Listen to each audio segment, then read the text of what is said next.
श्रियकान्ताय कल्याणनिधये निधयेतिनाम् श्रीवेङ्कटनिवासाय श्रीनिवासाय मङ्गलम् लक्ष्मी सविभ्रमालोकसुभ्रूविभ्रमचक्षुषे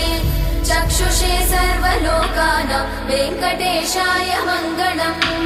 श्रीवेङ्कटाद्रिशृङ्गाग्रमङ्गलाभरणाङ्गये मङ्गलानां निवासाय श्रीनिवासाय मङ्गलम् सर्वावयव सौन्दर्य सम्पदा सर्वचेतसां सदा सम्मोहनायास्तु वेङ्कटेशाय मङ्गलम् नित्याय निरवध्याय सत्यानन्दचिदात्मने सर्वान्तरात्मने श्रीमद् वेङ्कटेशाय मङ्गलम् स्वतः सर्वविदे सर्वशक्तये सर्वशेषिणे सुलभाय सुशीलाय वेङ्कटेशाय